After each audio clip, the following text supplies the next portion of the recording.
When I'm 100 years old and sitting in my rocking chair, I'll look back upon 2023 and think, dang, that was a good year. Aside from 2020, the year of COVID, 2023 has been the most life-changing year of my life. Some of the things that happened were I had and broke up with my first girlfriend. I cultivated deeper friendships than I ever have. I grew my podcast, email list, and YouTube channel more than ever before. I created my first two video courses ever, Obsidian University and The Art of Linked Reading. I traveled to Asia for the first time with my brother in Indonesia and Singapore, and I learned some essential life lessons. So in this video, I intend to go through and reflect on the goals I set for 2023 and recount some of my greatest lessons in health, work, relationships, spirituality, experiences, and personal growth. I'm hoping that by me recounting these reflections and my goals for 2024, you yourself can get tremendous value in 2024 as well. And I encourage you to skip around to the sections that interest you most in this video, because this is a long one, right? A lot happened in 2023, but I tried to chock it full of value and intimacy. So with that being said, let's reflect on the 2023 goals that I had. The first one that I set was cultivating inner peace. This was a big thing I talked about in my 2022 annual review, is I feel like I was feeling restless and shameful through a lot of my days. I found it hard to differentiate between work and leisure and had unrealistic expectations for myself. So my goal in 2023 was to cultivate inner peace. That was my theme for the year. I wanted to become so wise that I would rise into the air like a Buddha, burst into flame, and float into the sky. I'm just joking, but I did want to cultivate an ability to enjoy the present moment more often. I remember there was one day during 2022 where I was literally in front of a washing machine for 5 minutes. There was a 5-minute timer on it. And all I could think about was, what am I going to do with this time, right? I got to optimize it in some way. And I knew something was wrong, because you should be able to stand in front of a washing machine for 5 minutes and not have to do something. So how did I do with this goal? I'd say I mostly succeeded. I think I have a lot more inner peace now than I did a year ago. I'm more playful. I don't take things as seriously. And I don't try and turn every moment into optimization like some industrial factory worker boss. But a few things helped enormously with this goal. First, and most importantly, was regular reflection and review. The more that I do reviews like this video, my annual review, walking and thinking, daily, weekly, monthly, quarterly, and yearly journaling and reflection, the more I realize it is the foundation of all of my other personal growth, right? If think of it like steering a ship. If you didn't have regular reflection while you were steering a ship, you might set off in one direction and find yourself in a completely different one. Like literally pulling a Bipper Bolumbus, making fun of his name, saying that he's going to set out for India and then ending up in the Americas. So regular reflection and review is crucial. It allows you to spot patterns in your life for what fills you with energy and what doesn't, and then iterate. So I did this through daily, weekly, monthly, quarterly, and yearly review and reflection. This is the first year I managed to do that every single day consistently, which was awesome. And I also did a lot of walking. I have a habit of walking for about an hour a day in nature of some sort, inspired by all the other writers that do it, like Nietzsche and Ryan Holiday and all these other people. I also did a new type of reflection, which was I started reading meditations as if I was Marcus Aurelius, because he was very well known for writing a journal every single day, even in the battlefield, meditating on Stoic philosophy that he wanted to ingrain into his life. So I did that myself every single night of the year that I could, where I had time. And I wrote them to a special someone who I'm not going to say who it is, but I will give them these meditations when it is their birthday next. I think it'll be very, very nice for them to see the stuff that I've written, just on a whole bunch of different philosophy, especially Stoic philosophy. So, second, I kept a regular meditation habit of at least 10 minutes throughout the year. Meditation is the art of taking an outside perspective on the mind, which helps you see how you frame the world. You can think of everyone seeing the world through rose-tinted glasses of some sort, and meditation helps you see those glasses, take them off, and maybe even switch them out for a different pair of glasses. So by doing meditation, I came across a lot of my characteristic ways of framing the world, positive and negative, which allowed me to, when they did come up, I would be able to identify them. And when you label a uncertain feeling or thought, it helps you navigate it better. So some of the patterns that I identified were busy Bert.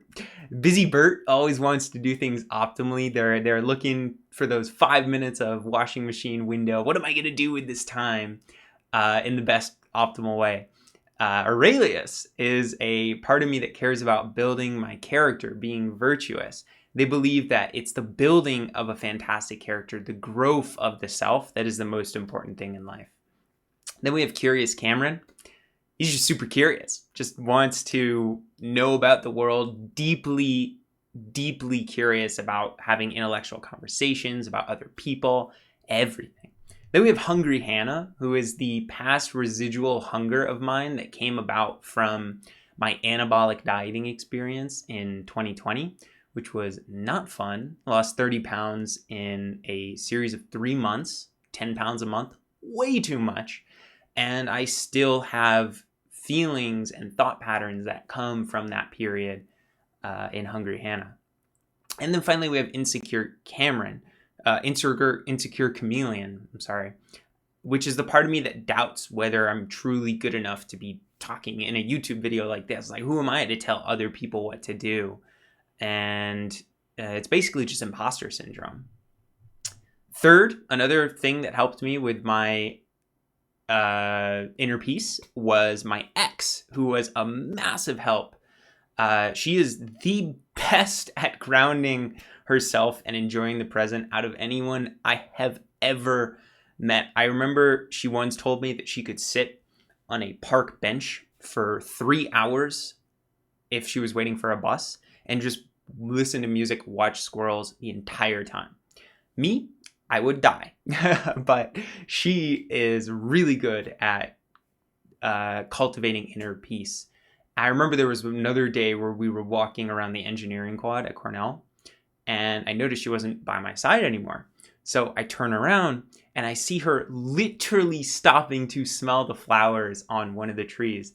As cliche as you can get, which wasn't even a thought that occurred to me because I wasn't the type of guy to stop and smell the flowers. So all of these things interacting with her helped me improve my inner peace. But it's a constant journey and something I'm sure I'm going to navigate more in 2024. So another goal I had was finding a girlfriend. This was during the last quarter of 2023, after breaking up with my first one over the summer. And I'm a big believer that dating is one of the major pillars of growth in your 20s. So at the beginning of the Cornell semester, I started my dating journey from what felt like square one, right? I had one relationship at that point.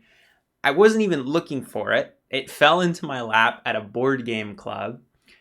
So I did what I would with any other skill. I read, I applied, I talked, and I practiced a ton.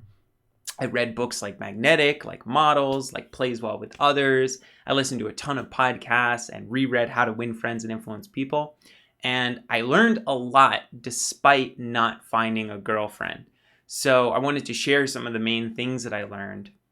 First was I learned how to adopt an abundance mentality. The abundance mentality is the mentality that there's way more women out there than you could ever need. And you don't have to feel insecure if one of them doesn't like you, because there's so many other people. Many guys are too needy inside of their searching for women. They're too self-conscious, and this actually stops them from finding someone in the first place. So there were a ton of times during the semester where a woman would reject me and I would have an abundance mentality. Like, this one girl said she wasn't comfortable dating me because she was one of my dad's students. And I thought, great, there are plenty more fish in the sea.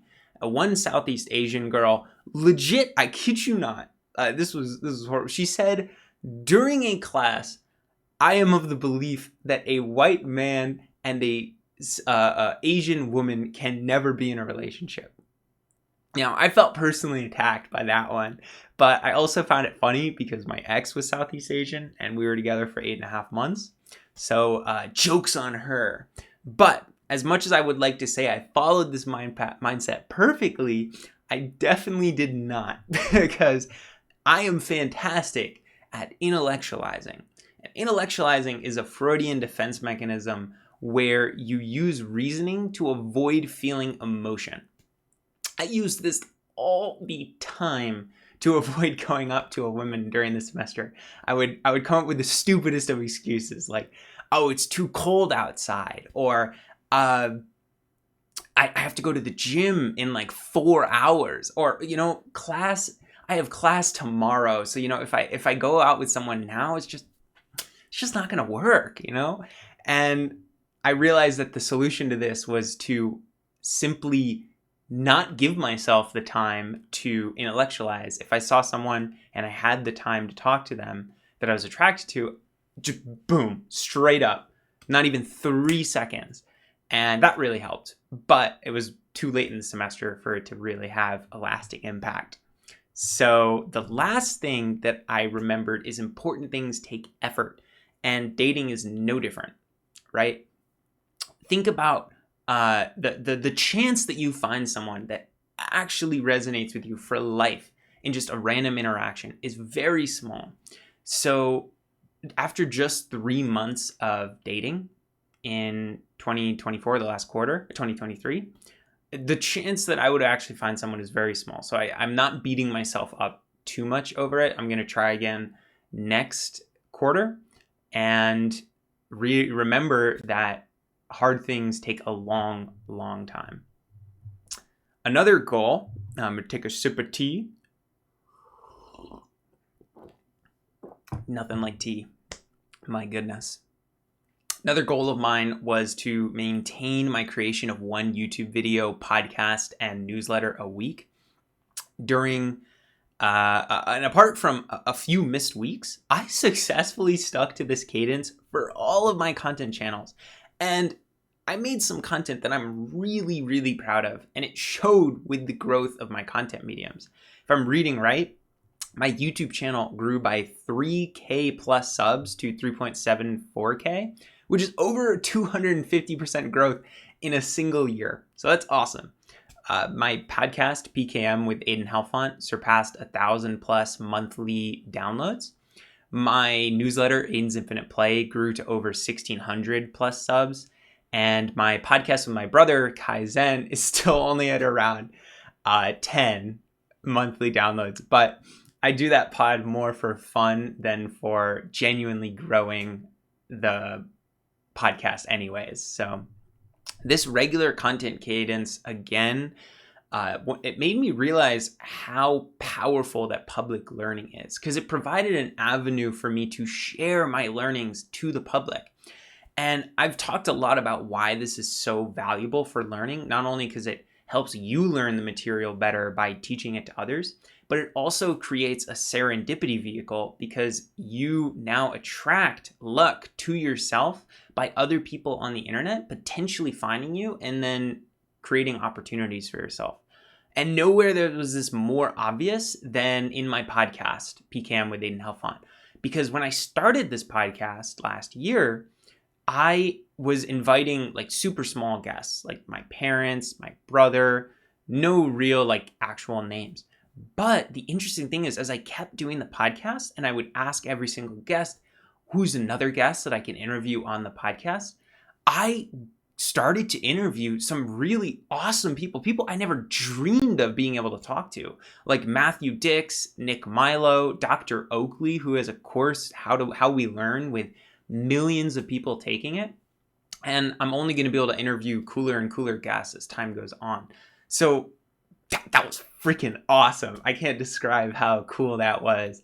And it's all just from consistently doing a podcast every 2 weeks and just asking the guest who I can interview next. Well, that kind of rhymes. Next, another goal that I had for 2023 was creating Obsidian University with John Maverick, which was my first video course, let alone collaboration, I'd ever done.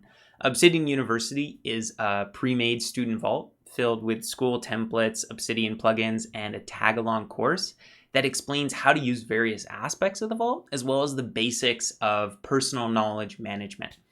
It was a wild ride. I learned so many skills that I didn't have beforehand, like community building, how to set up a Discord server, how to do email marketing, how to do a launch, how to create a landing page, which needed copywriting, just so payment processing, so much stuff, right? And it all took only around 3 months, which was really surprising to me because I thought it was going to take 6 months. I've never done a course before, but it was a lot easier because I'd already created all this content on stuff inside the course, just in YouTube and on my blog. So I was already 80% done with the course before even starting, which was a super cool feeling. Now, as passionate as I am about helping students learn to take better notes, the one thing that I wish we'd done differently, this is a lesson that I'll talk about later, is that we'd done a service business instead of a course. Because the problem is that you need a lot of leads in order to make a product work. And we don't have that big of an audience, right? John has a much bigger audience than I do. When we did the course, I think I only had around like 2,000 YouTube subscribers and like 300 on my email list. Really wasn't that big. And students don't have a lot of money. So far we've only made around $8,000 in course revenue. And that is much less than you would hope for a product like this. So definitely do a service business first next time. It's funny that I say that though, because I ignored my own advice and I created a second video course at the end of 2023 because I loved the first creation so much. And that was The Art of Linked Reading, which is a course that helps people who struggle to understand, connect, apply, and smartly share their book insights learn to do so with linked note-taking apps like Obsidian, Tana, and Logseek. And I think this course is even better than Obsidian University in terms of quality, although it's only made $2,200 in course sales, but it's only been 1 month, so can't really say what it'll be like in the future. And it's too early to tell. And both those courses, by the way, will be in the description below if you do want to check them out. The next and I believe last goal that I had for 2023 was improving my public speaking and charisma through speech and debate and stand-up. And this was a major success. Firstly, for speech and debate, I'd literally never done speech and debate in high school before. I showed up last year for the first, like halfway through the year in December to the first speech meeting I've ever been in. I walk up to the coach to say my name, and the first thing he says to me is, "How would you like to go to Texas?" I was like, well, slap me silly and call me Kendra. I would love to go to Texas. That sounds awesome. I just get to go to free and I don't have to pay for it. It sounds sick. So I went to Texas, but competed in HFO, which is a massive speech tournament with tons of people that are literally paid, like they're on scholarship at college in order to go and do speech. And I got destroyed. I wasn't even close. But over just like a year of doing speech, I've improved so much. I met one of my best friends there, Sharika. I'm mispronouncing her name on purpose because if she watches this, I think it will be funny. And I learned so much about like how to write more effectively in a speech format. Next, stand-up was also a massive success. My brother convinced me to do this last year because there's an open mic inside of Ithaca. And I remember the first night that I was going to stand-up, I was so scared. I was walking down the slope at Cornell. My heart was beating out of my chest. I was trying to come up with every excuse not to go. I was like, I'm hungry. I could go to the dining hall. The celestial stars aren't in the right orbit in order to go, right? I'm tired. I could just go to bed. But I texted my brother I would pay him $500 if I didn't go to try and convince myself. And this man texted me back, maybe you shouldn't go. I was like, wow, you really want that money, don't you? But I decided to spite him because I went anyway, and it was amazing. I did not bomb, surprisingly. I loved the first experience of talking about my weed edibles story. That was my first stand-up. And I kept going every other week since then, and I believe got way funnier in the process. Developed my comedic style. I'm more funny in everyday life now. Everything is just, it's just so insane how far I've come from the beginning of the year. So that was the lessons that I've learned in, not the lessons, but the goals that I set out in 2023. And now I want to talk about some lessons that life taught me while I was reflecting on the goals that I've done after I drink some tea.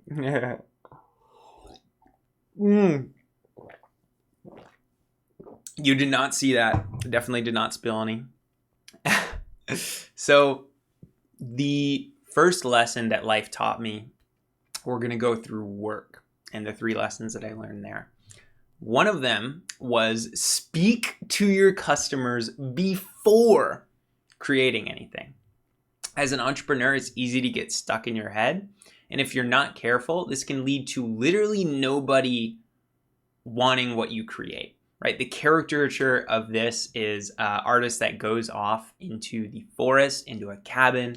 They get out a nice smoke, drink a glass of brandy, create a masterpiece after a year, come out and reveal it to the world only to have absolutely nobody want it.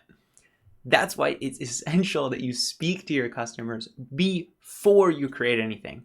And I realized this most notably while I was creating the art of linked reading, because I followed Pat Flynn's course creation framework, and I had a beta testing group for a month before releasing it to the public, which was so useful. These were 4 people that took the course at a reduced price, and they told me feedback on the course while they were getting it. They said things I was never expecting. Like one of them said that the first week's material was almost useless for them, whereas the third week's material they wanted more of. Another one said the exact opposite thing. They loved the first week's material and they didn't like the second. Another one said they wanted more visuals.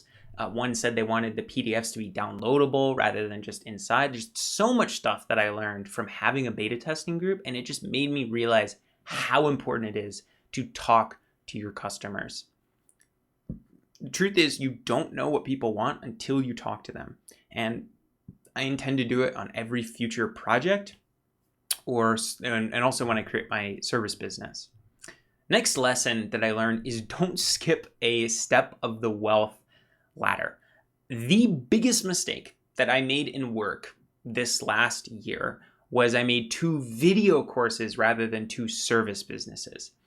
And by doing this, I skipped a ladder on what Nathan Barry calls the ladders of wealth. The ladders of wealth are described in his article, The Ladders of Wealth Creation. And in brief, they go first trading time for money, then creating your own service business, then productized services, and then finally selling products. And the problem is that each ladder of wealth requires significantly more skill and luck in order to succeed. So the higher up you go, the harder it is, but the more leverage you also have. Because if you're successful, you can make way more money and give more value the higher up you go. If you're selling a product and you have an audience that's willing to buy it, that's like completely off from your time. So you can make money even while doing nothing. That's like the dream of the entrepreneurs, is like the characteristic 4-hour work week described by Tim Ferriss, where you have a product that's making you money on the side. You basically don't have to do anything to upkeep it. And you can just sip pina colada as well in Hawaii. That sounds horrible, actually, the pina colada part. But the passive income part does not. So the problem that I did is I tried to skip straight to the product instead of doing the service business or the productized service.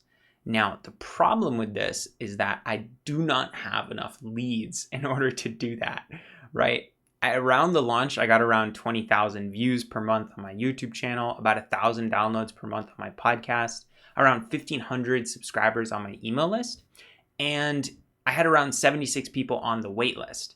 Now, keep in mind, the wait list was probably half students, because a lot of my audience is students, and they don't have that much money, right? Students are lucky if they're able to afford their weekly ramen noodle quota. So they did not have that much to spend. And I remember leading up into the course launch, I was very anxious because people weren't buying the course, right? I was like, what's going on? So I called my friend Dimitri, who is a lot farther down the content creation ladder than I am. And he walked me through the amount of money I could be expecting to make with the amount of people on my waitlist. And I realized that it's actually normal to only have around 5 to 10% of people on your waitlist convert, which by his estimates means my launch actually went really well because I had more than 5 to 10% of the waitlist convert. And despite that, if I had a service business, this would have solved the lead issue. Sure, the course would have been more expensive, but I would need fewer leads to actually buy. So that's the big lesson I learned. I'm going to try and create a service business over this next quarter of 2024, and we'll see how that works instead of going with the product route. The last lesson I learned in work, and this is a big one, is you can only accelerate one area of your personal and business life at a time. It's cliche, but the time management and productivity advice, less is more, is super truthful, right? I think doing a ton, especially in your teens and early 20s, can be a good idea because it allows you to experience the world, figure out what you do and don't like. But if you really want to be effective in the things that you do, you got to focus more on doing less, right? For me, prioritization is the name of the game. So if you try and accelerate too many areas of your personal and business life at a time, you'll just go to shit, to put it frankly. I realized this at the beginning of the year when I tried to balance speech and debate, YouTube content creation, stand-up comedy, podcast, a newsletter, Twitter account, a blog, friendships, healthy diet, sleep, and exercise, the outing club, and a girlfriend all at the same time. Because, surprise, surprise, it slapped me in the face. My girlfriend almost broke up with me during the summer. Now, we did break up later, but it was out of a mutual breakup rather than one person breaking up with the other. And it was because I was trying to do way too much at a time and not paying enough attention to her. So I learned my lesson, all right? It is way easier to maintain than it is to gain, right? Think about it like the gym. Once you have a muscular physique, I'm sorry. Once you have a muscular physique, it is way easier to maintain that than to gain more muscle. Real life is like the gym. Once you build up a skill, you've got the systems in place, it's much easier to maintain the skill, and it frees up time and energy to focus on accelerating other skills. So going forward, I'm going to be more intentional about making an active commitment to accelerate only one skill in my personal or business life at a time. And by accelerate, I mean learn a new skill or invest an enormous amount of effort in something in a rapid amount of time, like creating a new video course, learning to date more effectively, or improving in stand-up comedy. So next, we're going to move on to my relationships. What lessons did I learn in there? And the first lesson that I learned is intimacy can be cultivated forcibly. One of the things I'm most proud of during 2023 was how much deeper I made a lot of the friendships that I had. I cultivated some especially deep friendships with my friend John Maverick, with Rushika, with Chris, with my brother Sky, and my mom and dad. And also Abe. And I kept fostering some other relationships close to me as well. So, how did I do it? I drank tea.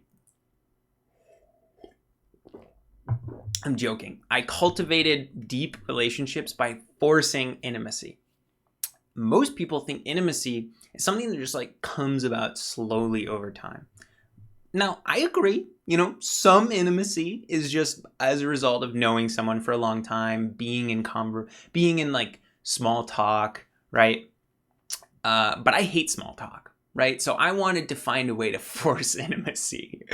And I listened to a podcast, I can't remember the name, but he said on the podcast that you can foster intimacy forcibly by asking questions from like an intimacy list, just in an activity with a friend.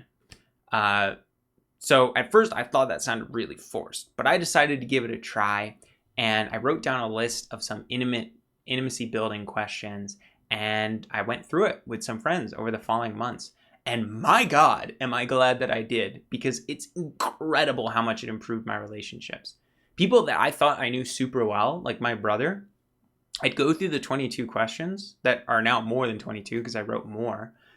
And I'd learned so much about them that I just didn't know. Like I remember I was in a coffee shop with my brother in the Netherlands when we went through these questions. And over the next hour and a half, he told me things that I've been like, what? After 18 years of living with him, I still didn't know. So after this spectacular experience, I did it with 7 other friends and had excellent experiences with everyone. So this made me learn another important lesson, which is if you don't make an effort to grow your friendships, they won't, right? If you haven't taken the initiative to ask these questions, they never would have. And this doesn't just apply to the questions, but also to the hangout experiences that I had this year. I was the major setter-upper. It's a word now. I made it up for pretty much most of my hangouts. And that's because last year I lived in the Schuyler House at Cornell, and which is very far away from Central Campus. So I had to set up all of my hangouts with people because nobody's at the Schuyler House during the day. This taught me how important it is to be the initiator with stuff like this. Because if you don't set it up, there's no guarantee that your friends are going to set it up. Too many adults I know let their friendships lose intimacy because of complacency, or they lose touch. And you got to take the initiative. Like just this last weekend, I went out to Abe, a really good friend of mine, physically, even though he lives in Pennsylvania, and I drove like 5 hours through a snowstorm. It's like Elsa and Zeus teamed up on me and just attacked. But I did it, and it was worth it because I got to foster this incredible friendship I have. And this wouldn't have happened if I hadn't set it up. So if you only know what you've been socialized to feel, think, and behave, you won't ever create a life of authenticity and autonomy. You have to be the one that figures out what you want in a friendship and follow through with it. And the last thing that I learned in relationships is love is selflessness.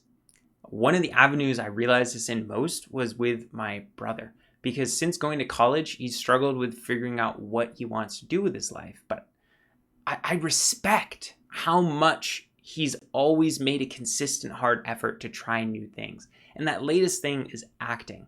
And while I'm skeptical about the long-term viability of acting on his financial success, I love him enough that I'm willing to let him explore this new avenue, because I'm not trying to turn him into the person I want him to be.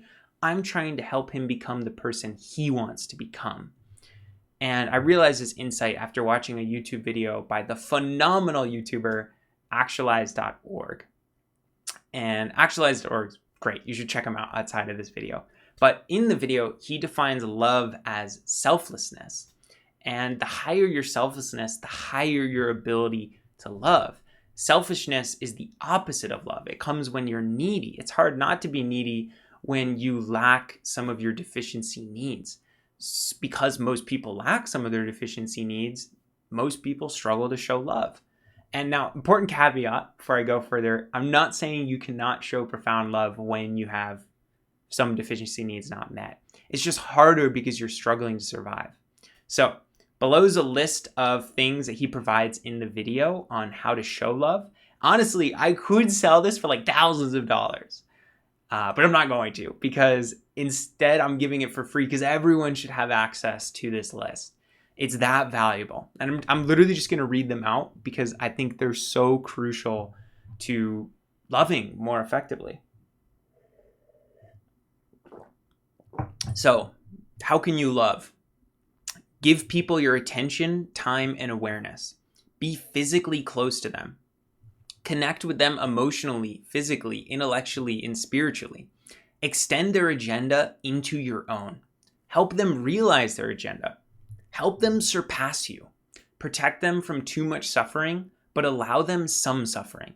Mix yourself with their self. See their suffering as your suffering. Respect them as they are. See their wins as your own. See their losses as your own. Sacrifice to help them. Try to understand them, their goals, values, experiences. Ask them, how are you feeling? And listen. Meet people where they're at. Don't teach a drug addict in the same way as an intellectual friend. Don't talk to a child as you would an adult. Love someone for their uniqueness. There is no other person in the world like them. They are their own perspective. Love someone as they are, not as you want them to be. Build your relationship on truth. Love someone even when they are selfish and unconscious. Love someone even at their lows. Respect the sovereignty of their consciousness.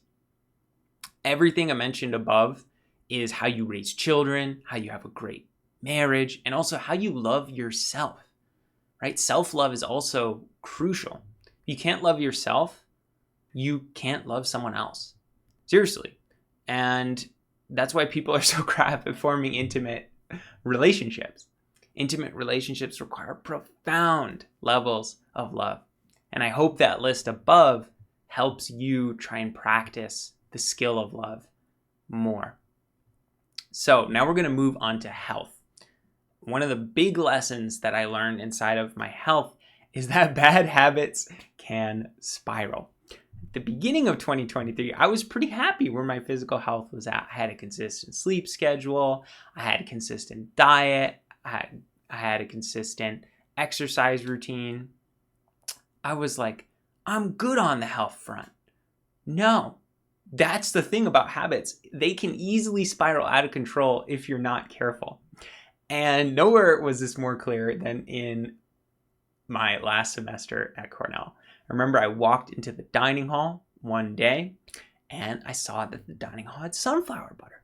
I was like, great, I love peanut butter, so I'm going to try out the sunflower butter. So I had some. It was incredible. I was like, wow, I'm going to have this more often. But I soon realized that only the West dining halls had the sunflower butter. So I stopped going to the dining halls not on West because I was like, well, it doesn't have the sunflower butter. Then I ran into another problem. Sometimes the sunflower butter wasn't in the West dining halls. I was like, well, crap. How am I going to get my sunflower butter? So I bought a separate canister to put in my backpack, and I would go to the dining hall and fill it with sunflower butter, put it in my backpack, and that way anytime I came into the dining hall and there wasn't sunflower butter, I would have sunflower butter to eat. I was like, wow, I'm a genius. My God. This went on for like 2 months. Go to the dining hall, eat sunflower butter, fill up my canister, eat more sunflower butter when I go to the dining hall again. Until one day I opened up my backpack and found out the sunflower butter canister had exploded everywhere. My backpack was ruined. I had to get a new one. And I realized as I was opening the backpack, I was like, what am I doing? Like, why am I going to dining halls and filling up this canister of sunflower butter, eating it twice a day, every single day? Like, this is a total addiction, right? But it was only obvious to me how much of an addiction it was once I had that experience where it slapped me in the face. So I realized how easily bad habits can spiral. And I know you're reading this and thinking, this doesn't sound like too bad of a habit. But for me, this is what I consider a bad habit, because I'm not trying to brag. I'm just saying I've rid myself of most of the bad habits, like drinking, smoking, using drugs, and not exercise. Just a lot of the bad habits that people typically talk about, not that much of a problem for me anymore. But it's still very important to realize for habits like these anyway, because you can get very complacent. So I hope that it helps you too. And it reminds me of a quote from Atomic Habits as well by James Clear, which is, miss one day, you're fine. Miss 2 days, and it's the start of another habit. So for me, that was like, eat sunflower butter one day. That's fine. But eat it twice in a row, every single meal, every day. We've got a bad habit on our hands. Second major mindset shift lesson that I took from this last year was seeing life as a game. And I've written many articles and made a lot of videos about how I used to be addicted to video games and how I gamified my life to become more addicted to studying and learning. But after reading Jane McGonigal's Super Better, it was the first time where I really got down in the weeds about turning my real life into a game. And the benefits have been incredible. I'll name a few of the most powerful ones that changed my life. So the first is, we're more willing to fail in a game. We understand failure doesn't have terrible real life consequences, and failure is necessary to progress. So we can take this mindset shift into real life by adopting a growth mindset. And before I go on, I'm realizing I should really sit down because I've been standing for so long and my feet hurt. So provide me the very short amount of time where I just shift my standing desk. Isn't it beautiful how easily you can do that with, that feels so good. Oh my God. Man, the feeling of going from standing to sitting. Oh man. Okay. I'll keep going now. I won't be a little silly goober. So we also connect with others through games. We do physical or mental things in synchrony. And when we can do those in synchrony, it actually builds our relationship.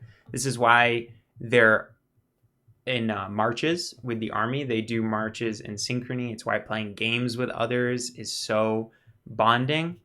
And it also is why games provide an easy way to keep in touch with people when you're not in the same physical environment, because you can just play a game over the phone.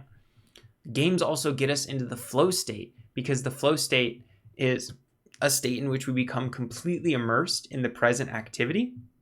And games do this well because they make things not so hard that they're frustrating, but not so easy that they're boring. They strike that balance. They get us in the Goldilocks zone.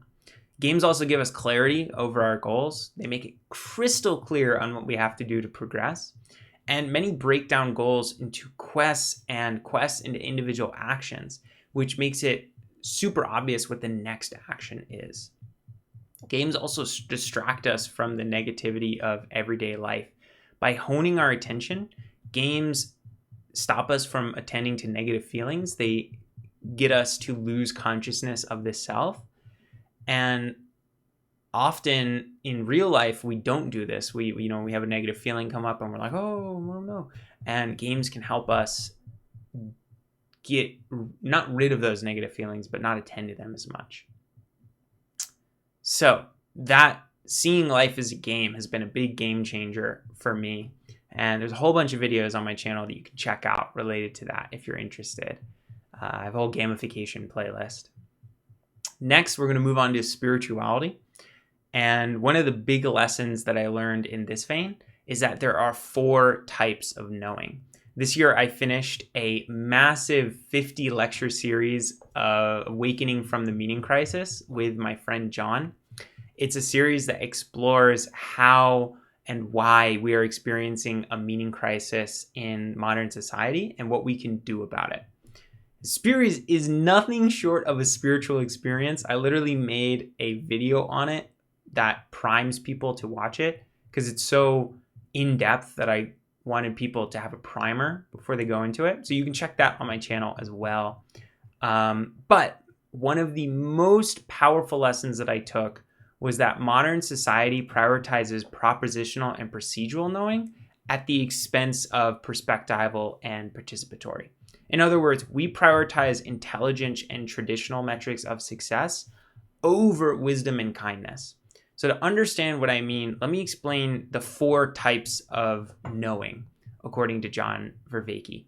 First type of knowing, which is foundational to our experience of the world, is participatory. This is not our knowing about facts or how to do things, but our knowing about how to be in a certain place. This form of knowledge is preconceptual, and it comes from the agent-arena relationship, the knowing of our agent in connection to the arena that that agent is in.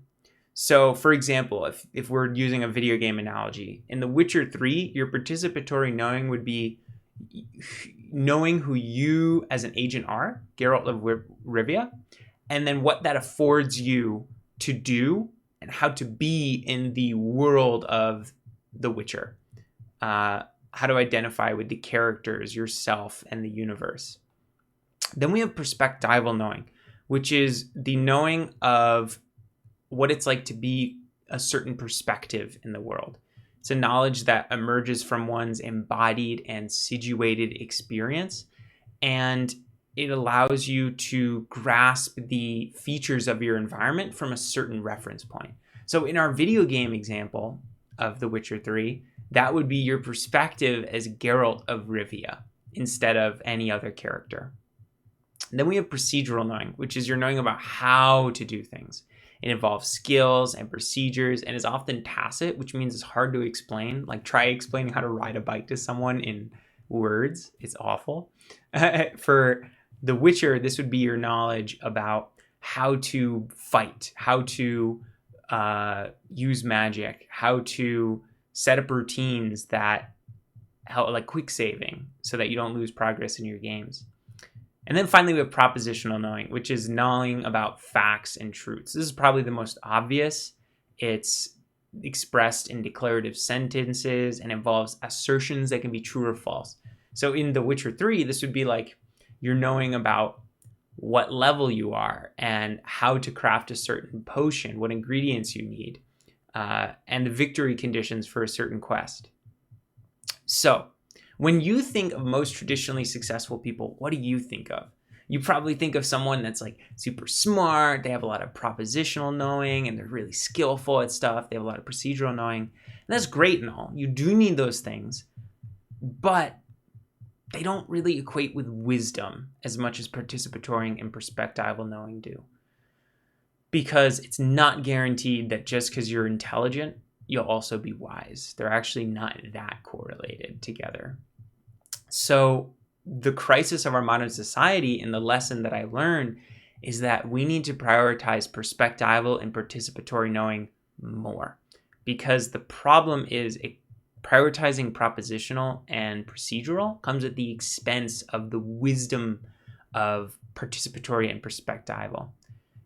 The reason we don't venerate those types of knowing is because they're kind of abstract. It's hard to like figure out what the heck is inside of those, what entails in building those. And that is a problem because they're the core of wisdom. Another lesson I learned in spirituality is every person is a perspective. right? We see through the mind, but the mind also creates the mind, which and our mind is influenced by our genetics, our background, our experiences, and more. It's as if everyone is wearing rose-tinted glasses. And because everyone's wearing rose-tinted glasses, they literally see the world differently. Realizing this can help us become more compassionate and empathetic. And one example that highlights this particularly well was my intergroup dialogue class during the last semester. I remember there was an interpersonal narrative project that we had where we had to speak with someone of completely different social identities to us. So me as a cis white male of US nationality, English first language, was put with a Black Christian Nigerian of from Nigeria. And I was like, oh God, what if she stereotypes me as like all those other white males? Like, oh, what if this conversation just goes terribly?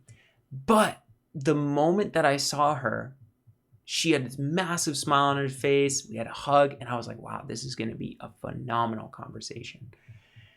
And it made me realize how valuable you can interact with people if you see them as perspectives. She saw me as a unique perspective on the world and therefore didn't judge that perspective prematurely as bad or good. She just saw it as different. Therefore, she was willing to hear me out. She didn't stereotype me as the same type of perspective as a lot of other white males. And I have not forgotten it. So now in my conversations, I try and ask more open-ended narrative questions because these types of questions get not just about the what, but they get to the how and why people believe things, the perspective behind how they see the world. So some narrative questions that I like to ask now are, how did you evolve to believe this? Why do you think that? These types of questions are going to draw out narrative answers, which will help you see the perspective of the other person. Next, we're going to move on to the last part of the second to last part of my lessons for 2023. And those are experiences. So one of the big experiences of this year was we had a death in my family, which was during May of 2023. My 93-year-old great aunt unfortunately passed away purposely from not eating and drinking after she fell and broke her hip. And this is the second major death that has happened in my family. The first one was my grandfather on my mom's side, and they're both really dear to me. So when I heard of Evelyn's death, I immediately drove for the funeral, even though it was during the semester at Cornell. And the funeral, it made me realize a question that we should all be asking ourselves more often, which is, how would I like to be talked about at my funeral? And I came to this question when I experienced how people talked about Evelyn at her funeral. They were so positive. Every single person that went up, it seemed like had another magical thing to say about Evelyn. Every single person had been deeply touched. And I was one of them. I remember that there was one day she visited my family at Hamilton. I think it was 2019. And we were walking down to the Colgate bookstore to get some books, talking about all sorts of stuff like life, old age, fiction. And I remember there was this one point where she stopped at the golf course. The snow was softly dropping down. She took a big gaze of the entire course as a whole. And then she said, "This used to be Native American land," in a sad voice. And then she sighed. And it really impacted me because it showed me how much she cared about people that usually don't get cared about that much in society. And I want to live a life that touches people in the way Evelyn did. So to do this, I have to use death as the ultimate reflector. The Stoics would often do this to get clarity on what they should be doing in their life. They'd ask, like, what would I do if I knew I was going to die very soon? My preferred version is to ask myself, what would my 100-year-old self think? And that way, if I'm making a decision, my 100-year-old self has this much longer time horizon that they look back on and they're like, yeah, you should do that, or yeah, you shouldn't. So a few of the things I've realized I really want to help do from asking that question is I want to help people fall in love with learning so they can learn more about themselves, others, and the world, and eventually transcend the self, right? I myself have experienced how cancerous traditional education can be in just destroying your intrinsic love for learning. And a lot of people don't learn after they get out of school. And I want to stop that. I want to help them fall in love with learning in the way I have. One more thing that Evelyn taught me is what it means to be young, which is journeying after something.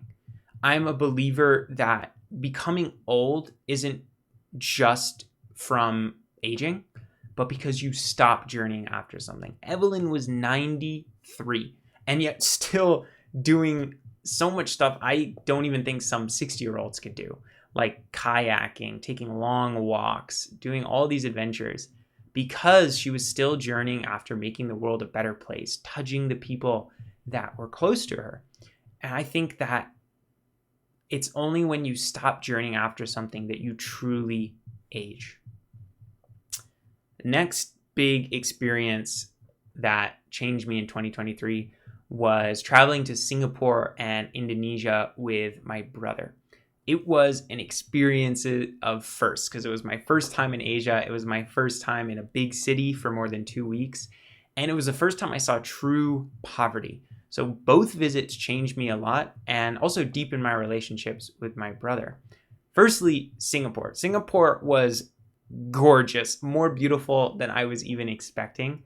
When you're there, it feels like you are in the future, right? It's only 50 years old and all the architecture is super futuristic. It's the small things that I noticed. Like, for example, we were, when you're in the malls there, the escalators, they stop moving if nobody's on them to save energy. And it's like, I've never seen that anywhere else. Also, the city itself is so clean. Like, my brother and I, we made a mission to try and find a piece of garbage when we went, and we could not find one even after 3 days of searching. Only on that last day at night did we find like a single Snickers wrapper. And then also they have these incredible tourist locations that make it futuristic as well, like this lotus flower for a museum. It's literally shaped like a lotus flower. Literal boat that is on top of 2 skyscrapers. Like, there's a boat on 2 skyscrapers there. It's insane, right? And they also have the gardens at the bay. So when you're inside the city, you feel like you're 20 years in the future. Another great aspect of visiting Singapore was seeing my ex's family, because in Asia, a lot of the culture is family centric. So when I was with her, not all the generations lived together. Like, she was with her parents, and the grandparents were also there with the servants. So it felt very communal, very close. And I feel like in Western countries, like in America, family is often not seen as important. It's still seen as important, but it's way less common that you'll live like grandparents, parents, and children together. So that was very touching. And it made me realize how much I value family and want to be an amazing dad someday. Maybe, I don't know if I'd want my parents to stay with me. I don't think they would want either, but it does make me realize how important family is to me. Now, it's not all raindrops and sunshine, because there were things I hated about Singapore. One was the consumerist culture. It's as if the city personally hired Amazon as a sales consultant to try and get you to buy things. Every single mall that we went in, like, the shops were just incredibly tight together so they could fit more. There was no bathrooms in any of them. And every single one of them was trying to get you to buy something. There was like 5 to 6 floors for every single mall, the massive industrial mall complexes. And the shops are just stuffed together like overfilled popcorn bags. So it felt like I was literally breathing in an atmosphere that said, go buy something.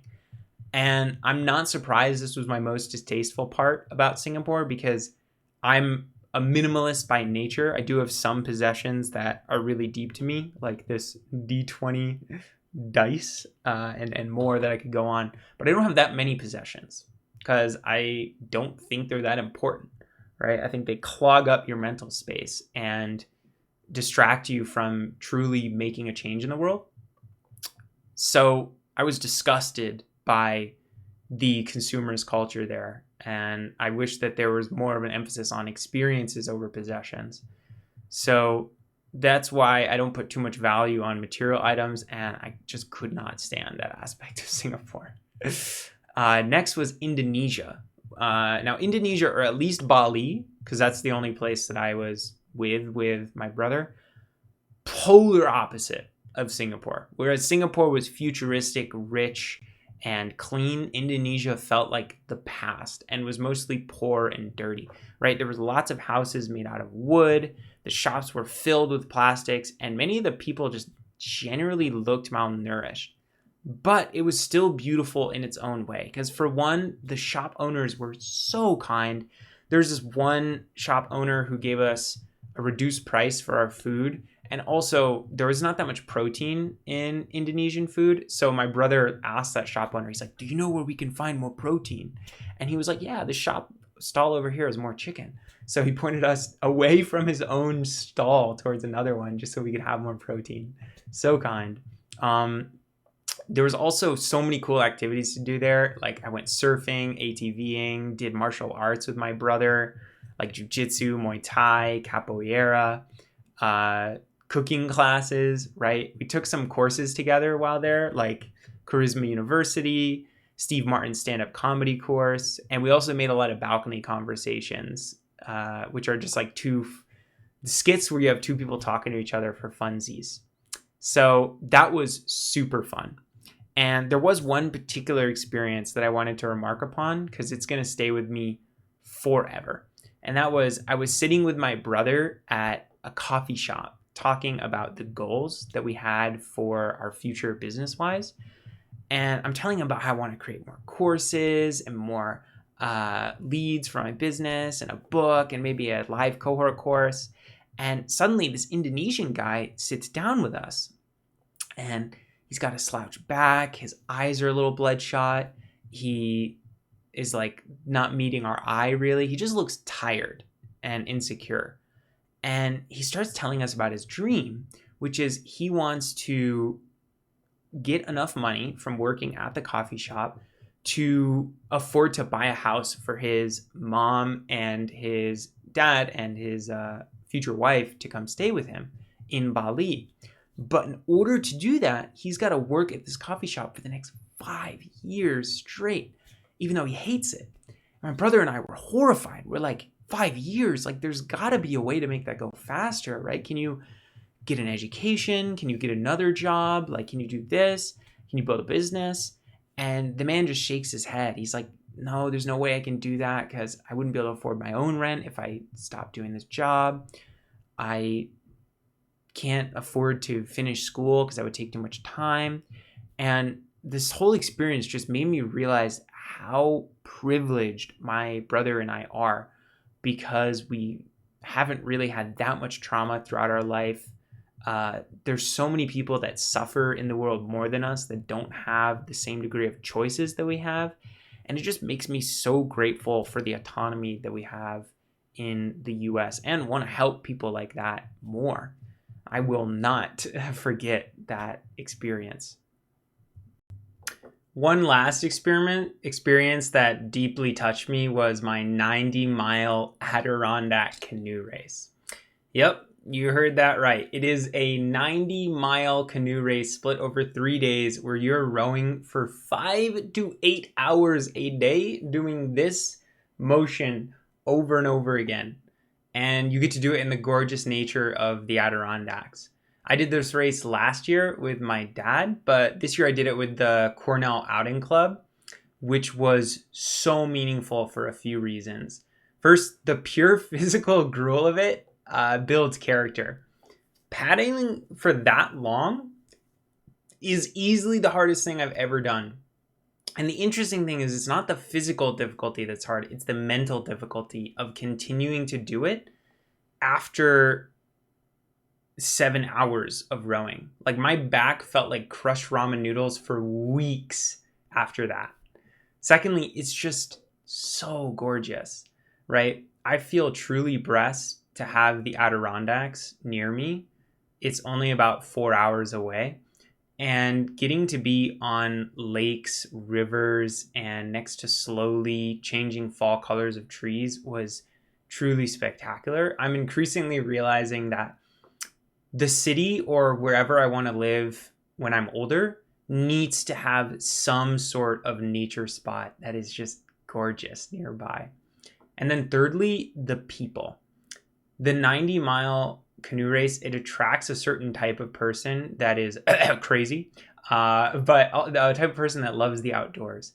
Every person I talked to on that trip had some outing experience, like a marathon or the Boilermaker or the Appalachian Trail. And I met quite a few people I'd love to keep talking to even afterward. So a meta lesson I learned from these experiences is that a happy life isn't necessarily a memorable one, because when I'm most happy, it's when I'm really in my routine. I'm writing every morning, I'm exercising, I'm thinking, I'm doing walks, I'm socializing with friends on like a lunch or a dinner. But the times that are most memorable are when I break out of that routine. I go to Singapore, I go to Indonesia, I do this 90-mile trip, I go to this funeral, right? And I realize that a happy life, a memorable life, and a happy life aren't necessarily the most optimal for each other. You need to balance them. So I'm not dismissing routine and I'm not dismissing breaking routine. I'm realizing that maybe the secret to living a good life for me is trying to aim for periods of routine that are sometimes broken with some cool experience that's more memorable. Now I'm going to move on to the last part of the lessons that I learned, which is personal growth. The first thing that I realized, I started talking about this at the beginning of the reflection, and that is growth requires reflection. And the more reviews I do like this one, the more walks I take, the more meditations I write, the more I realize that reflection is foundational to growth, right? This is the first year where I successfully stuck to daily, weekly, monthly, quarterly, and yearly reviews for the entire year. And it showed, because I read 100+ books this year. And I know that sounds ridiculous, but I created linked reading notes on every single one. I reflected on them. So they actually integrated into the writing that I have, and the information that I got from them are actually useful. So I'm realizing how essential writing, reflection of some sort is to me growing in the world. The next thing I realized is the importance of purposeful practice. I have gotten complacent with my writing. A few months ago, I realized that I hadn't really improved my writing since when I really first began. When I first began writing about 3 years ago every day, I was super intentional about learning how to write in different voices, about trying different styles, trying to improve my argumentation. I was purposely practicing. But after reading Eric Erderson's book, Peak, which discusses how to do purposeful practice, which is a structured form of practice intended to improve performance, I realized I have not really been doing that in my writing lately, right? If I don't step out of my comfort zone, then I don't improve at a skill. Think of it like progressively overloading in the gym. In order to get more muscle, more strength, you have to slowly increase the weight, the quality of the form, the rep that you do, the number of sets, the mind-muscle connection, all of that. That's why I'm stagnating in my writing. So I'm going to talk more about this in my goals for 2024, but a big one is improving my writing again through purposeful practice. Not just in writing, but for everything I do. And then the last thing I realized is the importance of doing nothing, right? I'm the type of person that loves doing. I always have struggled with just sitting and just being, except in meditation. And that's why my theme for the last year was inner peace. And I've made an active effort to get better at that. I have gotten better at it. I did multiple no technology fasts. I created a daily habit of walking in nature. I meditated for at least 10 minutes every day. Paradoxically, doing this, nothing, allowed me to do more. And one of the reasons for this is I realized that it activates your diffused mode thinking, which is talked about in A Mind for Numbers by Dr. Oakley. The diffused mode thinking is the type of thinking we do when we're not thinking about anything, which is different from focus mode thinking, where we're purposely focusing on a specific problem to complete in some way. And when we're in diffuse mode thinking, it actually lets our subconscious help us think about how to solve the problems that we're coming across in our day. This is why we often get our best ideas while we're at the grocery store or in the shower or whatever. So when we give ourselves time to do nothing, we leverage our diffuse mode thinking to help us solve problems. And this is something I've become much better at during 2023, and I want to become better at during 2024, is just using doing nothing to actually do more. So those were some of the lessons that I learned in 2023. And now I want to move on to the goals that I'm excited for in 2024. So in no particular order, here's what I'm super pumped for. Firstly, I want to get a girlfriend. After having such a wonderful experience with my first girlfriend over the last year, I would love to find another one, and maybe even for life, if it's the right person, right? A goddess would do. I'm just joking. But if you know of someone that might fit the bill, just call XXX. All right, I'll stop kidding with you. So I know that a person that I want to be with is curious, is open-minded, is physically active, passionate, and kind, obviously. And I know this person exists at Cornell, right? It's just largely a matter of what Alex Hormozy would say, increasing the leads, right? I just haven't gone on enough dates, and I plan to do more next semester. Next, I want to make $5,000 a month in revenue by the end of 2024 from my business.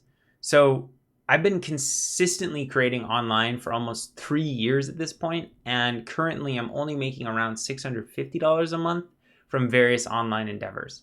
So if I plan on turning my content creation into a passive income stream that can support me in the future, I need to do more than that, right? I want autonomy in where I work, when I work, how I work, why I work, and with who I work. And I think I'm getting close to the inflection point for that. I have accumulated a lot of the necessary skills to succeed in online business. I just need them to compound. So for 2024, I'm going to continue creating a YouTube video, a newsletter, and a podcast every week or every other week. But instead of creating more products like I did in 2023, I'm going to try and focus on creating a service business and not skip a ladder of wealth. So this will likely hold me through the first 3 to 6 months of 2024. And then in the second half of 2024, I want to focus on cultivating my craft of creating YouTube videos, newsletters, and podcasts. I literally want to go one by one through each of those and put a focused effort into accelerating them. And what type of content do I want to create? I plan on continuing creating content about note-taking and Obsidian, but I also want to dive more into the connection between gamification and learning, as well as integrating principles of games into real life to supercharge your health, your work, your relationships, your learning. I also want to write more about general habit, productivity, and life advice, because I feel like a lot of that I haven't written that much about or talked that much about because I feel like it's not niche enough, but I just want to talk about it. I feel like I have so much to say from my last 4 years of self-improvement, and I'm just like bubbling to like a volcano ready to erupt to talk about that sort of thing. So more content about that as well. Next, I want to learn intermediate Spanish in 6 months. And I know this is a difficult goal, but there's a few reasons I want to do it. Firstly, I've actually already learned a lot of Spanish in high school. I took it for 4 years. So it's not like I'm starting from scratch, right? And secondly, I'd love to talk to native speakers when I go to South America, which I plan on doing sometime in the next couple of years, fluently. And secondly, I want to see the world in a different light because I understand that different languages literally make you perceive the world differently, right? The way that you speak in Spanish is not the same as English, and the structure of the language is different. Thirdly, I want to dive more into my fourthly, I want to dive more into my love for the science of learning because I haven't delved into language learning yet, and I know that's a huge part of the science of learning. And then finally, I want to connect more with my friend Rushika at Cornell, who is a fluent Spanish speaker. And I think that would be really fun to be able to talk with her about in Spanish, and destroy her in debates. And next, I want to improve my writing emotional resonance. As I said earlier, I've gotten complacent with my writing over the last few years. So for 2024, I plan on purposely practicing my writing more with active, purposeful practice sessions. So the way I'm going to do this is I've taken some of my favorite authors like Nicholas Cole, David Perell, Tim Urban. I've saved some of their best writing and I've reverse analyzed them to understand what makes them so engaging. And I've realized some first principles for what I want to apply into my own writing to make it more engaging. So to name a few, I want to be more musical. I want my writing to sound like music when you read it aloud, right? Have some shorter and longer sentences, sometimes be punchy, sometimes be airy. I want to use more analogies and metaphors because it helps you understand the writing so much better. I'd like to implement more humor into my writing. I want to use more rhetorical questions to spark interest, awe, and wonder. I want to use more images to spark awe, wonder, and curiosity, as well as break text up. I'd like to use more sources throughout my writing and embed links and footnotes so I can be like more researched. I'd like to tie the introduction back to the conclusion more so that it feels more like a cohesive piece. Use more buts, ands, and therefores. And I also want to make the main idea of my article really clear with its like own header, bold, or something else. I believe great writing has the potential to break you out of your normal patterning of the world and into the sublime or hell, depending upon what type of writing you're reading. And I remember that one of the books that did this most for me was Flow, The Psychology of Optimal Experience. In my first semester at Cornell, I'd just broken up with my first 14-person friend group. I was feeling anxious, lonely, uncertain, confused. And I read this book and it fit together so many pieces of my life, like why I became so entranced by video games in high school and why I struggled to get into flow and conversation and why I didn't like school learning that much. And it just was magical of a reading experience. So I know great writing has the ability to do that. And that's why I want to practice it. There's a few other ways that I'm going to practice it. Firstly, I'm prioritizing creation over consumption this next year. So I'm not going to read 100 plus books like I did this last year. That's too much. I did not need to read. I'm glad I did it this year, but I don't need to read that much next year, right? I have enough information to write with. So that's one thing. I'm also transforming my book club with my friend Chris into a writing club where we practice writing fiction instead of reading books, because I think fiction is a great way to practice your emotional resonance more and definitely should help my nonfiction writing. And then finally, I need to find a person or group where I can get feedback on my writing, because this entire journey, I actually haven't had a consistent person that I can get feedback from. My friend John is not the biggest writer, but I do get feedback from him often. But I want someone that's really consistent with writing. So I think I might take a course like Rite of Passage or Ship 30 for 30 to find someone that might be able to do that. And then I'd like to continue practicing mindfulness, philosophizing, and create mantras for my different areas of my life. So as I did this last year in 2023, where I cultivated more inner peace, I'd like to continue doing those practices, but maintaining them instead of accelerating them. More meditation, more philosophizing in my meditations, and also creating mantras for different aspects of life, because I think it's a very grounding experience to have those. Like a general life mantra that I cringily admit I love is from the Stormlight Archives, which is life before death, strength before weakness, journey before destination. Love that mantra. And I'd like to create more of those for just general aspects of life. I'd like to continue doing speech and debate and stand-up because they both help me in developing my writing, my comedy. However, I'm more going to maintain them because if I wanted to supercharge them, I'd need to spend more time on writing for them. And that would cut away from my writing for content creation. So these are more hobbies than real like accelerations. And I'd also love to supercharge my resistance training, cardio, and diet. Because like in my writing, I've gotten complacent with those.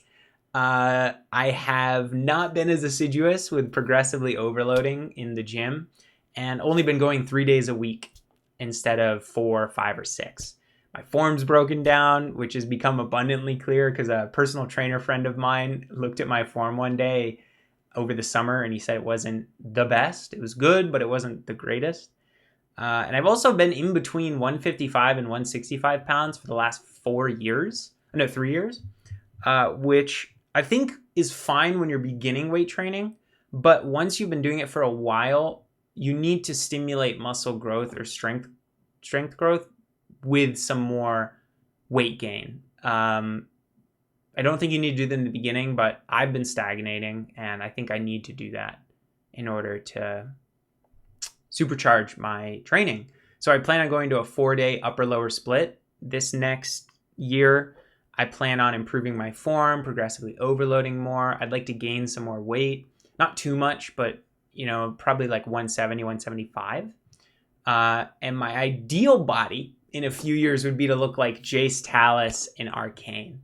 Now, if you know who that looks like, but you can search it up if you want to. You could probably find it pretty easily on a Google search. And then I'd also love to foster deeper friendships. I did a great job fostering deep friendships this last year, but I want to do more in 2024. So this summer, I plan on visiting my friend John in Vancouver physically, finally, because we've been talking online for a year at this point. We still haven't seen each other. I'd like to go to the Netherlands again because I've been going every single year to see my Dutch family. And I'd also like to organize more memorable experiences with friends at Cornell, as well as outside Cornell. Because as I said earlier, a happy life doesn't just necessarily equate to a memorable one. And I'd like to have more routine breaks. Now, unfortunately, this also means I'm going to be pruning some of my friendships because I have too many, right? I'm not going to name them for obvious reasons, but if I want to have a girlfriend and see as many people as I do, I've cultivated so many friendships over the last 3 years at Cornell.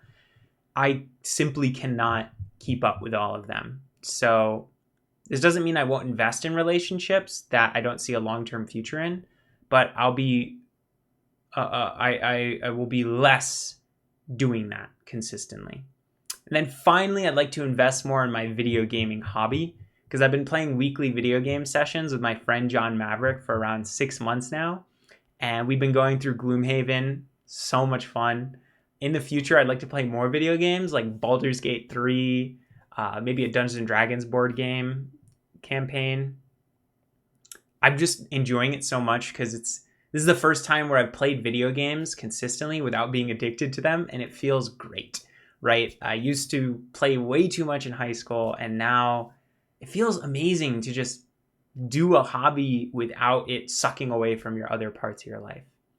So, to wrap up the whole 2023 review, the theme of 2024, because of all of these goals, is cultivate.